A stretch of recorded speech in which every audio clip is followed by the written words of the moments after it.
você acabou de dizer é verdade. Disse a mulher, Senhor, vejo que é profeta. Nossos antepassados adoraram neste monte, mas vocês, judeus, dizem que Jerusalém é o lugar onde se deve adorar. Jesus declarou, creia em mim, mulher. Está próxima a hora em que vocês não adorarão o Pai, nem neste monte, nem em Jerusalém. Vocês, samaritanos, adoram o que não conhecem, nós adoramos o que conhecemos, pois a salvação vem dos judeus.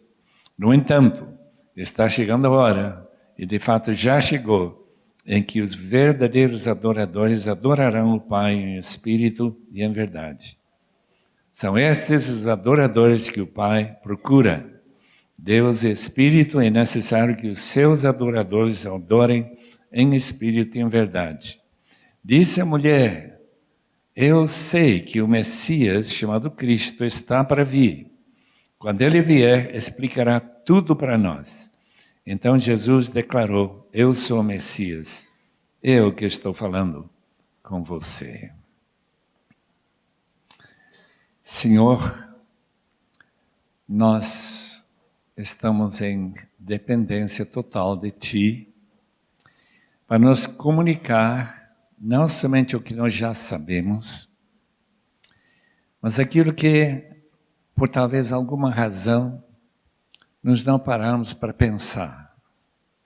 E rogamos, ó Deus, que além de dar-nos informação da Tua palavra, da maneira que Tu pensas sobre a adoração, que Tu nos ajudes, Senhor, ter a motivação para Te adorar, de fato, em espírito e em verdade.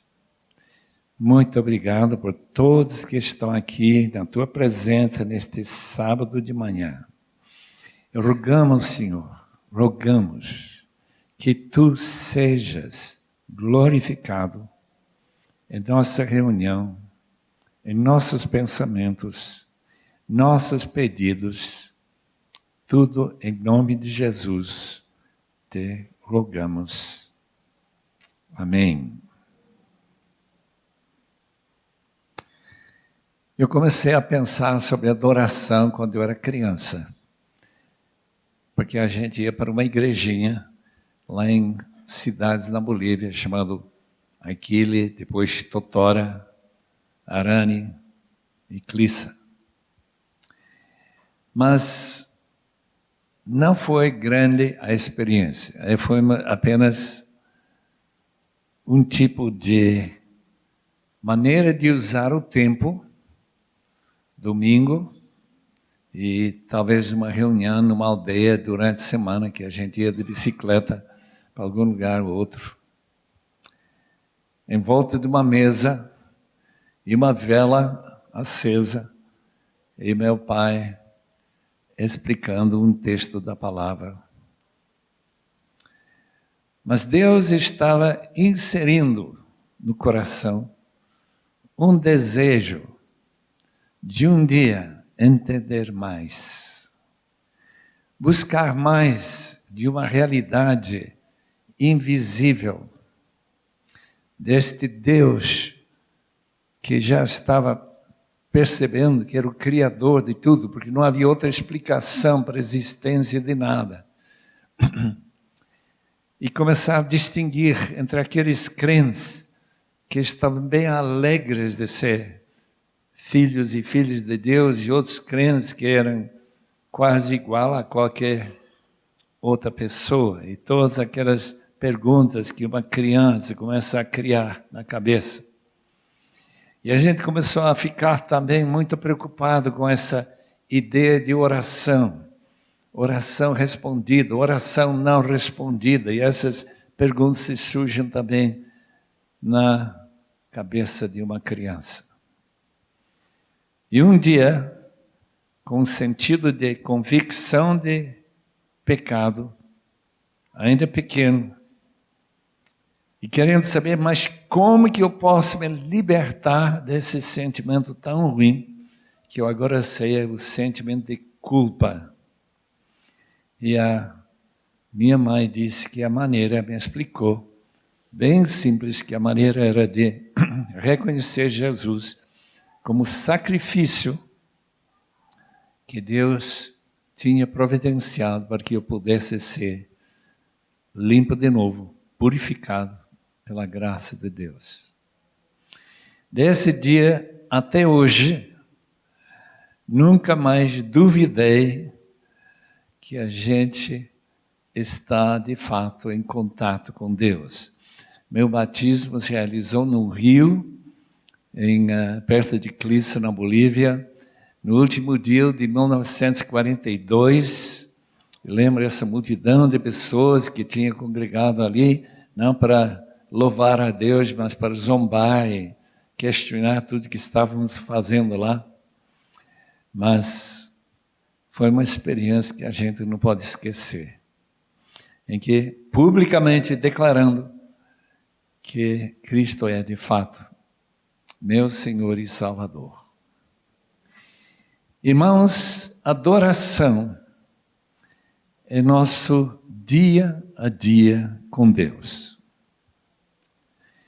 O texto que nós acabamos de ler deixa sumamente claro que todo o ritual do Antigo Testamento, que, como disse F.F. Bruce, é principalmente para nós decidir e entender que nós não podemos ficar próximos de um Deus santo como Ele. Que nós temos que ficar afastados. Que santidade é alguma coisa perigosa, é um fogo consumidor. É um perigo para nós. E esse sentimento de temor do Senhor é justamente esse elemento de que Deus é fogo. E que quando Isaías entra no templo, e o templo está cheio de fumaça, só que não é fumaça normal, é uma fumaça de um altar celestial. E o primeiro sentimento de Isaías: eu estou no lugar errado, mesmo sendo sacerdote, porque eu vivo com lábios impuros. Como Tiago, que nos adverte contra usar esses lábios, e a gente não escapa de usar os lábios erradamente. Por quê? Porque nossa mente é errada, tantas vezes. E ali, ele procurou essa purificação com esses brasas vivas do altar. E ele foi então enviado para missões, para falar para um povo rebelde, um povo que não queria ouvi-lo. O texto que nós lemos esta manhã tem algumas dicas sobre não somente a importância da adoração, mas a verdadeira natureza de adorar. Portanto, se os irmãos têm suas Bíblias abertas, espero que trouxeram, para poder examinar comigo e até marcar suas Bíblias em certos pontos chaves neste texto. Porque aqui temos o que Jesus tem a nos ensinar, como Ele, o representante, o apóstolo do Pai, para nós, o sacrifício, nosso sumo sacerdote, para Ele nos comunicar o que realmente é adorar. Em primeiro lugar, os irmãos notam, aqui tem uma pecadora que não tem nenhuma chance de entrar num templo, uma pessoa que não tem nenhum conhecimento de com quem ela fala, ela apenas está convicta que ela não tem boas razões para falar com uma pessoa. Ela não imaginava em conversar com ele. Não, ele que começa a conversar com ela. e faz um pedido tão simples: um pouco de água. Mas ela, lembrando das convenções da época, que samaritano e judeu simplesmente não se dão, e ela então está com esta grande dúvida: como é que um judeu, mesmo desconhecido, fala com uma mulher e fala com uma samaritana? Isso já nos leva a esse sentimento de pasma que o Deus que criou este sol. Os irmãos perceberam que o sol está meio quente hoje? Os irmãos sabem que esse calor que está chegando do sol é uma milésima da fração do calor que está saindo desse bola de fogo, que está queimando, calculam, em torno de 200 mil bombas atômicas a cada segundo, e nesse último minuto foram nada menos de 12 milhões de bombas atômicas, suficiente para destruir todo o Brasil e talvez o mundo inteiro, em um minuto, e que essa energia foi colocada por nosso Deus, e que Ele mantém essa energia saindo não por segundos, mas nem minutos, nem horas, mas anos e séculos e milênios. E parece que vai continuar brilhando amanhã também. Aqui está o Criador falando com uma mulher samaritana. Em outras palavras, há uma incongruência, há um choque aqui que não se percebe. Exatamente como os irmãos que entraram nesse lugar, nesta manhã, e não perceberam que no meio invisível de nós está Deus, estão seus anjos, em festiva reunião. Quer dizer, adoração começa quando nós só começamos a perceber a importância e grandeza de nosso Deus. Começamos. Porque essa mulher ainda não tem nenhuma ideia com quem ela está falando. É como aquelas criancinhas que vêm para frente, pastor vai orar com eles, eles vão lá para as escolas, parece uma escola qualquer, só que estão tratando de outros assuntos. Eles não têm a ideia de quem é, com quem estão se tratando. O convite para adorar, quando param para pensar, é para aprofundar, expandir, intensificar nosso conceito de quem é Deus. Em sua santidade, no seu amor, nas suas infinitas possibilidades e o fato que Ele enviou seu Filho, capítulo 3, versículo 16, capítulo logo anterior, por amor ao mundo, para que todo aquele que nele crê e se compromete com Ele tenha vida eterna. Daí a conversa.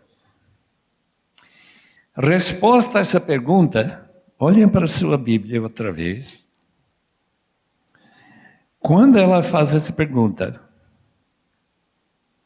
se você conhecesse, versículo 10, o dom de Deus, isso não é para carisma. Aqui é o dom de Deus no sentido de sua generosidade para todo este mundo. E o fato que esse sol que mantém vida no mundo, continua brilhando dia após dia. O fato que Ele manda a chuva através da energia desse sol. O fato que Ele separou terra e mar de tal proporção que vem um dia cair chuva novamente sobre Brasília e sobre essa terra para que nós possamos manter a vida. Se você conhecesse o dom de Deus, mulher, você teria pedido a Ele água viva. Essa mulher agora está sem pista.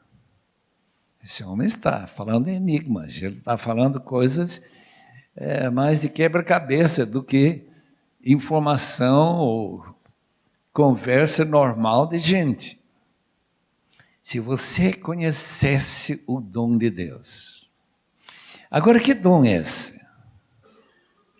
Jesus não explica, mas todos nós sabemos que este dom está relacionado com sua própria pessoa, que Ele deu seu Filho unigênito, único, e que junto com o Filho, Ele dá água viva, que é o seu Espírito. Nós vamos ver isso mais claramente um pouquinho mais para frente. Quer dizer, o dom é de que através de Cristo, alguém que não inspira nenhum temor, nenhum fogo consumidor, não é como uma mosca chegando pertinho daquele sol e fica apenas evaporado, mas uma pessoa gentil que fala bem baixinho conosco e faz um pedido tão simples: me dá um pouquinho de água. Conhecer é fundamental na adoração. Se os irmãos quiserem fazer um resumo em uma palavra de tudo que nós ouvimos esta manhã, até agora, é conhecimento. Tanta coisa que eu ouvi falar do pastor Cleiton que eu não conhecia. E provavelmente os irmãos também não conheciam. Essas línguas que estão faltando. Gente, tantos povos, tribos, línguas, nações que não tem nenhuma palavra traduzida. Ninguém chegou para eles. E nós achamos que somos bons crentes. E nunca paramos de fazer o que a Bíblia manda, e de fazer discípulos para todas as nações. O problema é conhecimento. Então a igreja está aqui para dar conhecimento. Jonathan Edwards ajudou a gente quando ele disse uma coisa: sabe que não tem nenhum valor na ignorância, nenhum. Você não pode aproveitar ignorância, nem 1%. Tudo depende de conhecimento. É por isso que Ele deu uma cabeça, irmão, e não só pescoço e corpo. Para poder pensar, para poder decidir, na base daquilo que você conhece, e ser responsável no dia de juízo. Porque se Deus vai me julgar e eu não conheço, como que Ele vai me julgar? Se eu não tenho essa capacidade de raciocinar e decidir. Versículo 11. O Senhor não tem com que tirar água, poço fundo. João tem uma característica que passou anos para eu não perceber e agora percebo. Ele gosta muito de mostrar como Jesus usava a mesma palavra, a mesma frase com dois sentidos. Essa palavra água viva é justamente a água de poço, de fonte, que se renova constantemente. Mas Jesus explica que não é essa água do poço, que é água viva, física, mas uma água viva espiritual. Que ela naturalmente não entende de nada dessa água espiritual.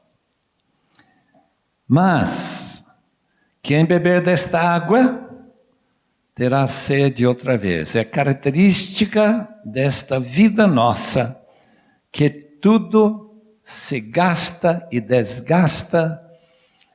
Eu fico admirado que os pneus de nosso carro tiveram que ser trocados. Eu não vi nenhuma borracha em milhares e milhares de carros que andam nessas ruas.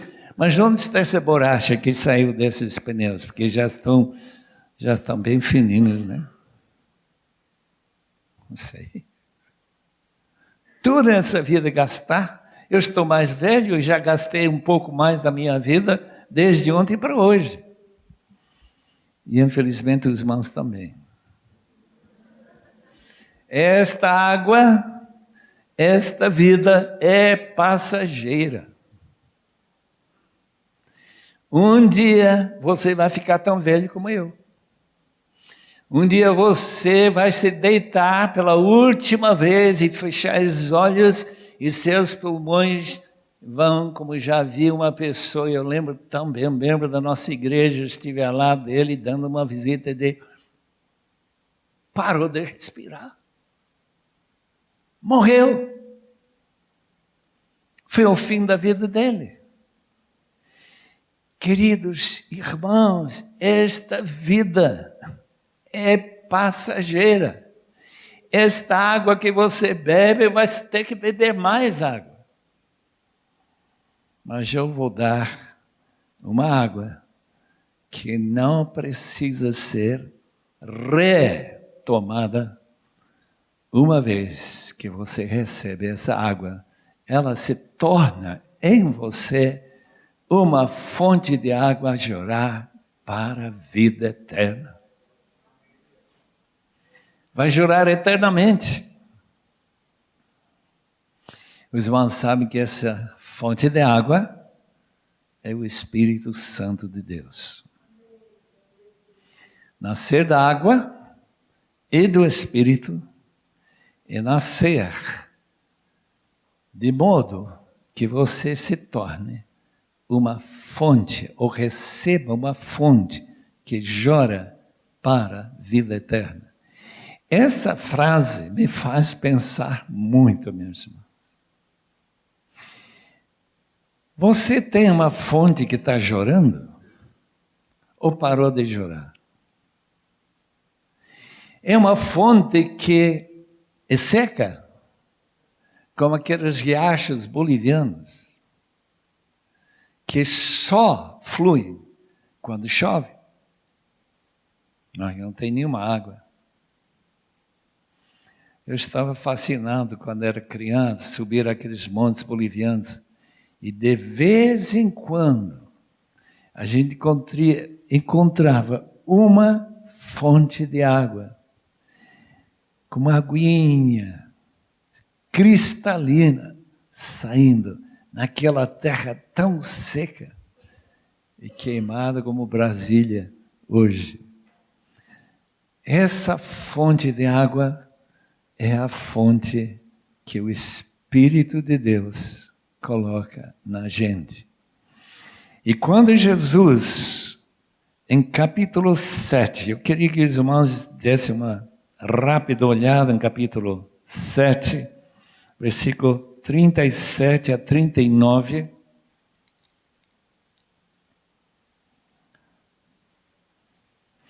No último dia, o dia da festa dos tabernáculos, Jesus levantou-se e disse em alta voz: se alguém tem sede, venha a mim e beba. Quem crer em mim, como diz a Escritura, do seu interior fluirão rios de água viva. Ele estava se referindo ao Espírito que mais tarde receberiam os que nele crescem.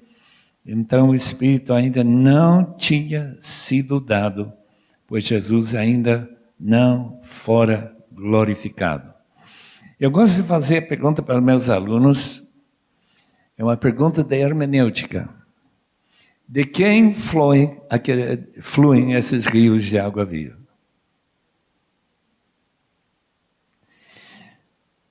Quantos anos eu li esse texto achando claro?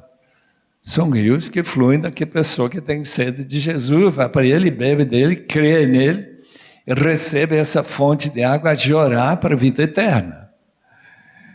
Mas notem bem que essa palavra é rios de água viva. Não é um rio. E que essa fonte é Jesus.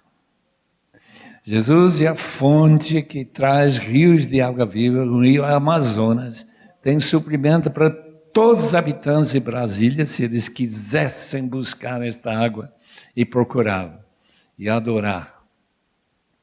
Então, esta água. E uma vez que essa água começa a fluir na sua vida, ela passa por esta fonte, porque naturalmente a água que sai daquela montanha boliviana é a água que desce do céu, através de chuva, porque se não chover, alguns anos para de fluir essa fonte. Chora por quê? Porque você tem constante sede de Jesus. Se os irmãos pararem para ler o texto sobre o Pai Nosso, os irmãos lembram que um pedido é que Deus nos dê o pão cotidiano. Ninguém aqui talvez saiba que essa palavra cotidiano é uma palavra desconhecida em grego. E talvez é a palavra que significa amanhã. O pão de amanhã dá-nos hoje. Estranho pedido, não acham? Mas é bem fácil entender se a gente percebe que Jesus falou do pão que desce do céu e que compara-se ao maná de Moisés, esse pão que no sábado não aparecia, milagrosamente parou de aparecer no sábado, e a pessoa tinha que receber o pão do dia seguinte, na sexta-feira. Então, dá-nos hoje esse pão, e não é nada menos do que o próprio Senhor Jesus. Então, o Espírito Santo, que para aqueles que têm sede, vão para Ele e busquem essa água, aqueles que busquem esse pão diariamente, em adoração verdadeira, meditação na palavra, oração genuína, você vai ser uma fonte, mesmo que só enche um copo de água para alguma pessoa, e não seja um rio amazônica. Voltando para o texto. Capítulo 4, novamente.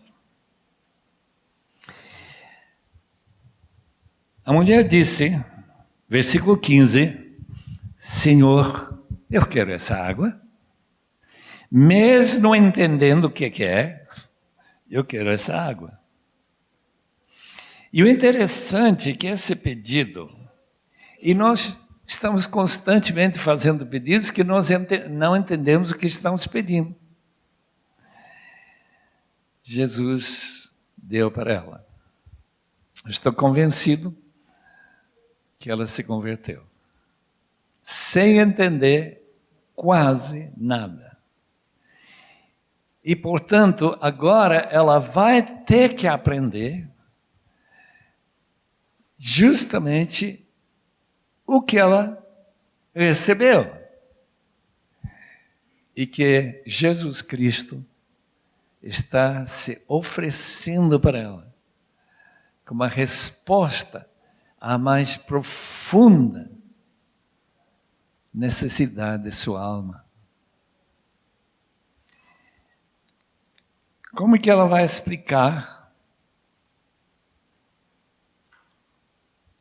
E Jesus explica para ela, chama seu marido. Mulher não pode decidir nada sem um marido. Ela diz, não tenho marido. Em outras palavras, eu sou independente, eu posso decidir para mim mesmo. Jesus disse, você falou muito certo. Você pode ser independente, você pode decidir para si mesmo.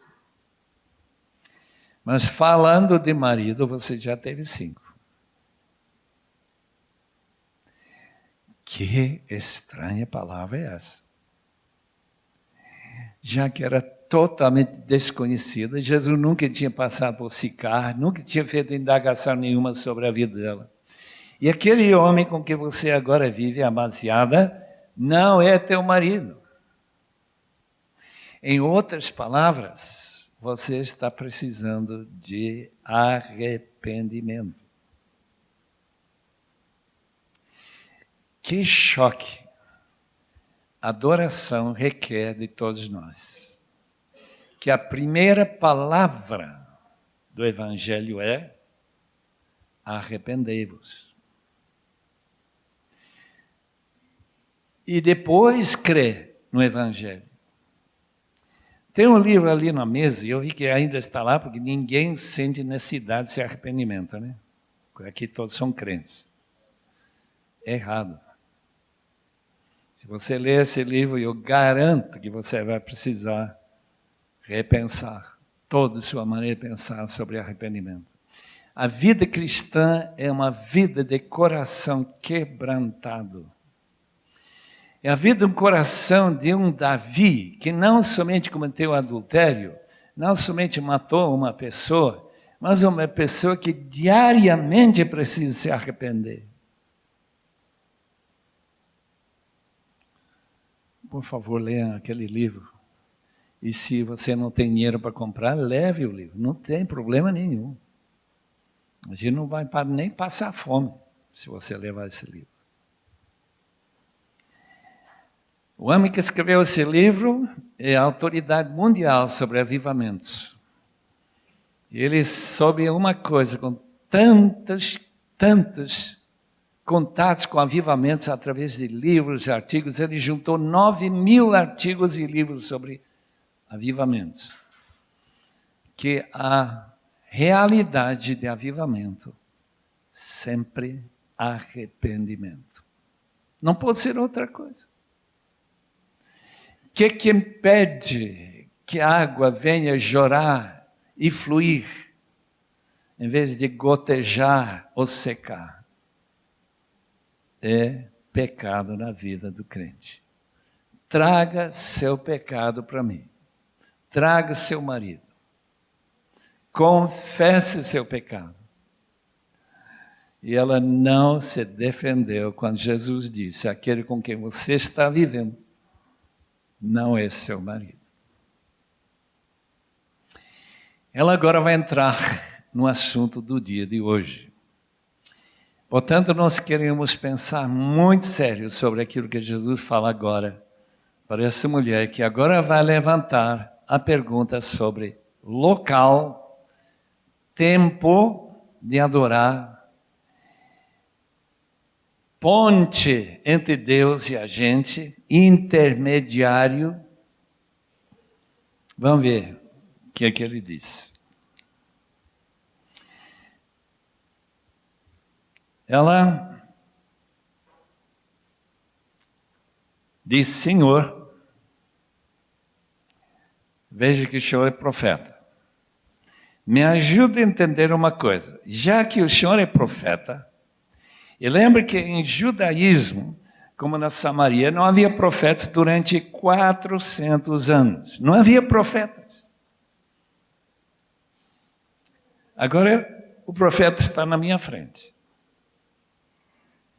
Nossos antepassados adoraram neste monte, mas vocês, judeus, dizem que Jerusalém é o lugar onde se deve adorar.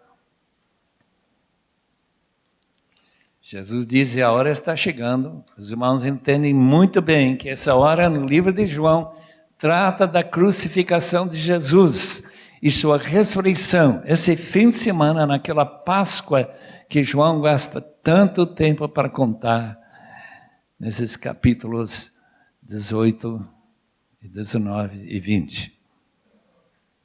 A hora vem, quando nem em Jerusalém, nem em Samaria, Monte Gerizim, os verdadeiros adoradores adorarão a Deus em verdade.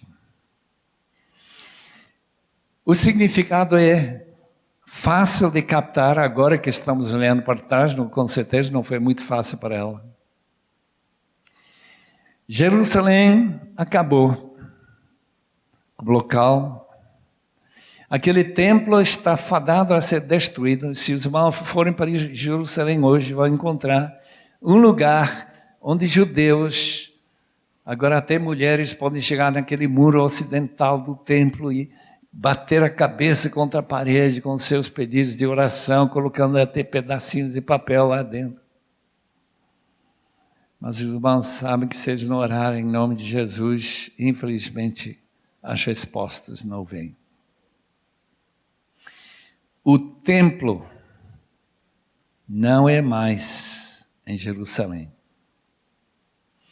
O templo agora vai ser universalizado, de modo que onde há 2 ou 3 ou 1.000 ou 5.000 reunidos em meu nome, ali estarei eu. E o que importa no templo é que Deus esteja lá.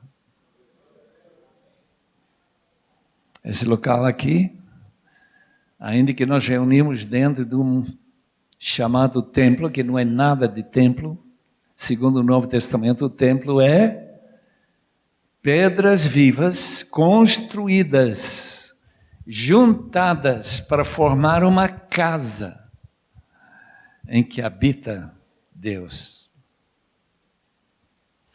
De maneira que todos os membros deste corpo local, se alguém põe um alfinete no seu músculo, seu braço, a gente percebe que tem Deus lá. Porque Deus, pelo seu Espírito, habitando em todos nós, é o meio pelo qual o mundo vai saber que não é mais em Jerusalém, nem em Gerezim, mas aqui e ali, 10º andar em Singapura, uma igreja com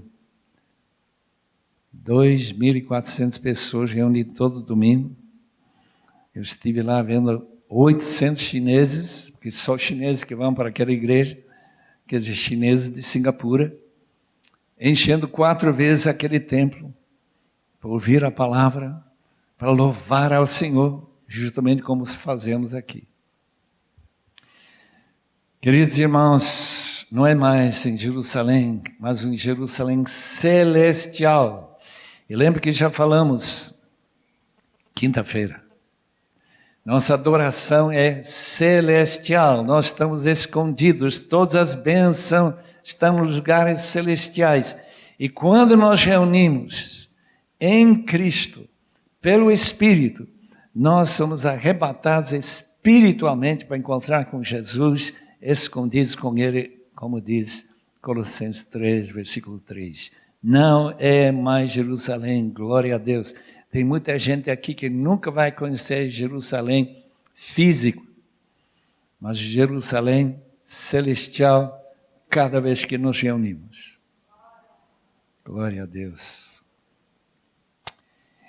Agora, temos um problema. Vejam bem no texto.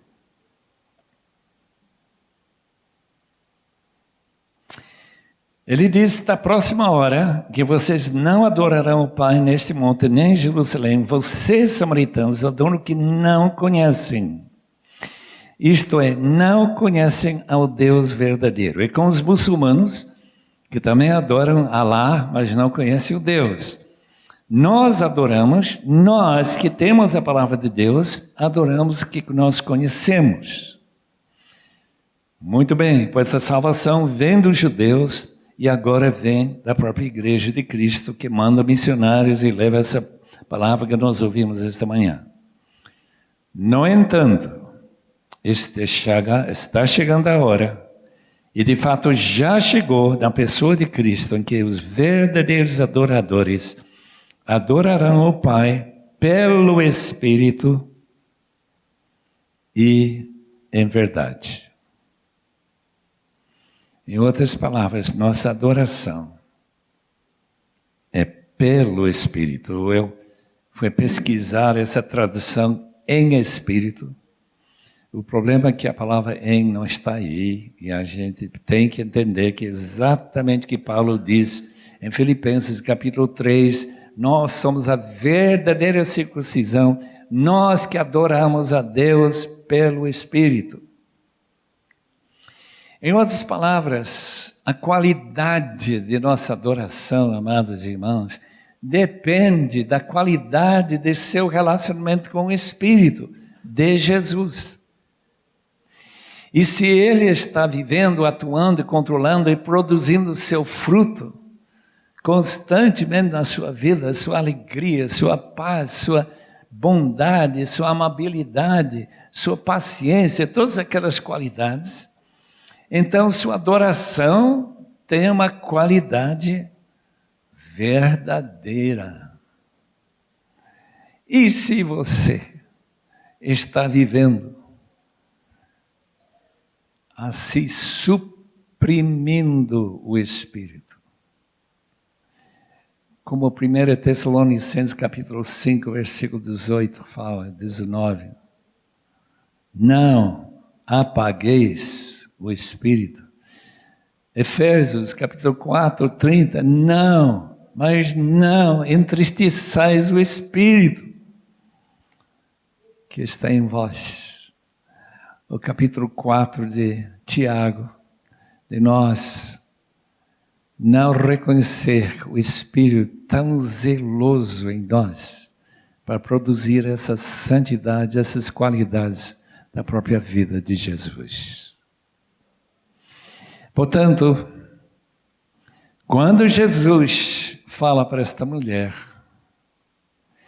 que a verdadeira adoração é a adoração pelo Espírito, e de acordo com a Bíblia, a verdade, conhecereis a verdade vos libertará. Nós criamos um sorriso na face de nosso Deus. Está feliz com nossa adoração.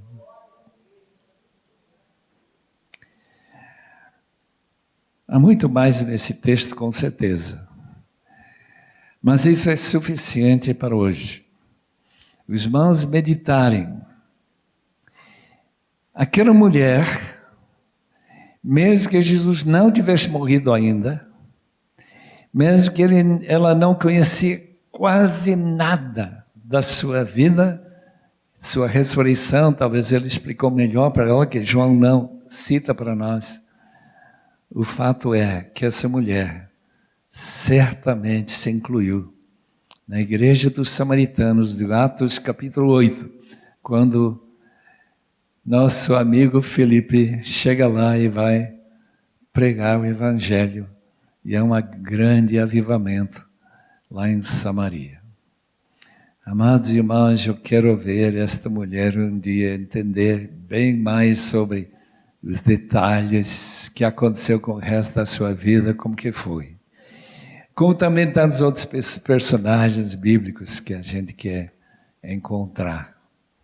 Mas para agora, a coisa é esta: adoração e glorificação a Deus é universal no sentido que ocorre em qualquer lugar do mundo.